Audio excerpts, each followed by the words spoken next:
And I am back here on the channel. It is General Zod here for Phantom Zone Reviews.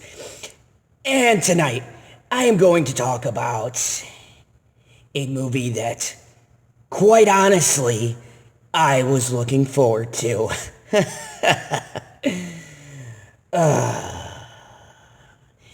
Annabelle, Welcome Home. This movie was interesting in the fact that, well, it was a mixed bag. And I'll get to that, but let me break it down to how I do these reviews. I have two systems. Either I say Zod approves or Zod disapproves. So let me get started with the premise, then we'll go with the goods, which is my pros, my cons, and my overall feelings of the movie and whether or not it is worth your mortal time. So, Annabelle Creation is the third, or Annabelle Homecoming is the third movie after Annabelle Creation, which was the second in this trilogy, I guess you would say, of horror films, which are part of the Conjuring Connected Universe.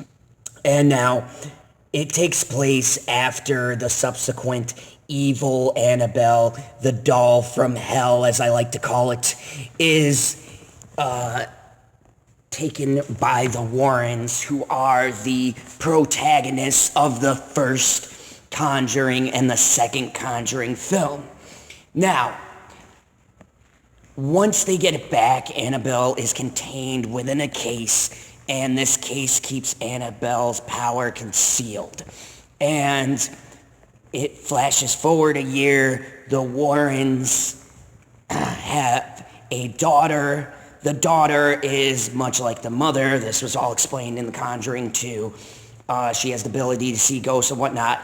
And whilst a babysitter is watching her, her friend goes through, touches their shit, and wacky shenanigans ensue with Annabelle causing chaos. Now, that's the short and skinny of it. There's a lot more, but that's pretty much the premise, and most of it is shown on the trailers. So, let's go to the actual pros of this movie. One thing about the Conjuring universe is that the directors have an amazing eye for cinematography. And not all of it is necessarily CGI, but rather set pieces and things that they use to aesthetically shock and wonder and wander our eyes in different directions. The horror is based in jump scares, and it does that to great effect. Zod does not get typically anxious in horror movies, given the fact that I am an all-powerful being. But there were a few times where the noises and the acoustics would make you, even the greatest ruler, jump a tad. Now, the acting was good for a horror film. I mean, they're not going to be winning Oscars anytime soon, but I wouldn't call it the worst acting that I have seen. With that being said, there are glaring flaws in this movie. Now, you're probably thinking on par with Child's Play, how is this film? Because a lot of people are making that comparison, but this is two very separate movies. This is more of the supernatural realm, where Child's Play dabbled in technology. And I'm kind of frustrated because the storylines don't make sense from the real accounts of what this movie is based on, and also from what the movie established itself. Now, while it makes callbacks to the second and the first movie, I feel like they use this as an excuse to prop up things in this Conjuring universe that they've made. And for those of you who like connected universes, maybe you'll get a joy out of all the Easter eggs and potential things that they can do with the franchise. But I saw it as a big marketing tool for the next subsequent 15 movies that they're going to make, because these movies all make money.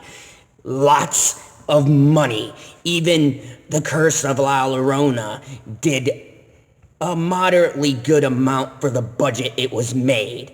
If I'd have to pick a flop out of the Conjuring franchise, and not really technically a flop considering what it took to make the film, that would be the only miss, really. Even The Nun, that was lackluster reviewed, still pulled in a good haul in the box office. And this movie has already in 2 days pulled in a decent amount of cash, and we haven't even gotten the box office back for the full week. So this movie is going to, I assume, make bank going into the weekend.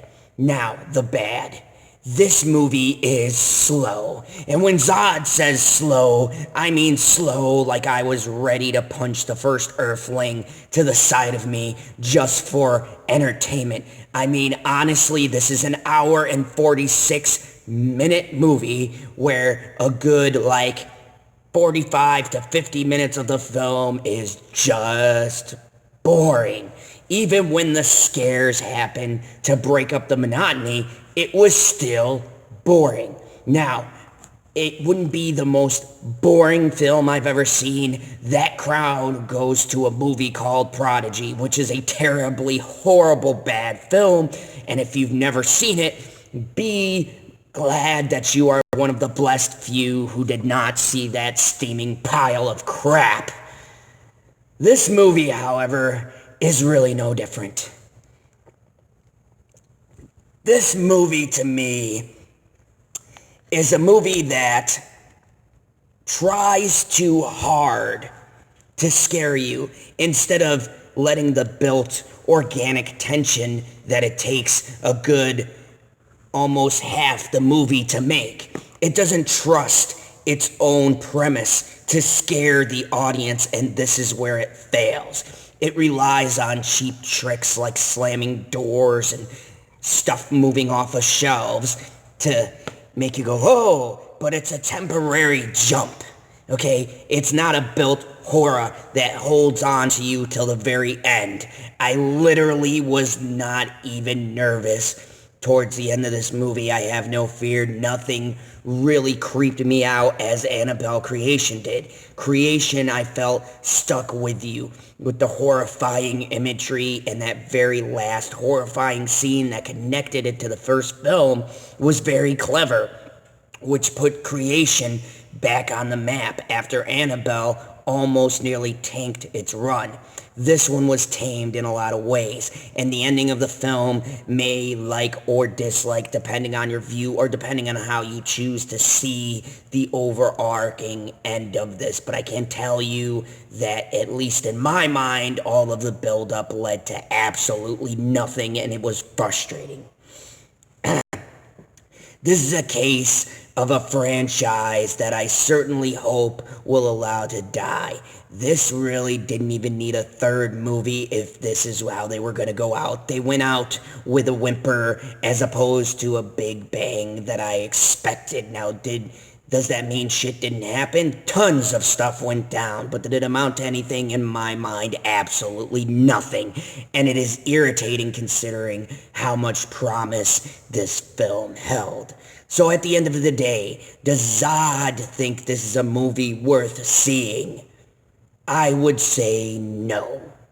I mean, even in the big screen, the only time you'll be nervous is the acoustics in the theater and the surround sound, which you can easily mimic at your very home. Zod does not approve of this movie. I think that a good portion of it was just long, drawn-out, boring dialogue, trying to set up for something that led to nothing. This is my own personal opinion. You can take it as you may. But I honestly think your money is best spent on something worth seeing.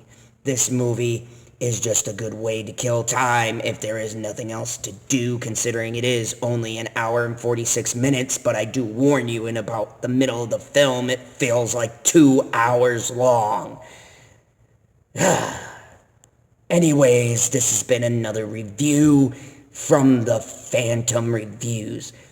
If you like this video, hit that like button. And also, if you're new, hit the subscribe button. And remember, Earthlings, if you're here on the channel, prepare to kneel before Zod. If you like the video, hit that like button. And if you're new to the channel, hit the subscribe button. Welcome to the Fandom Zone.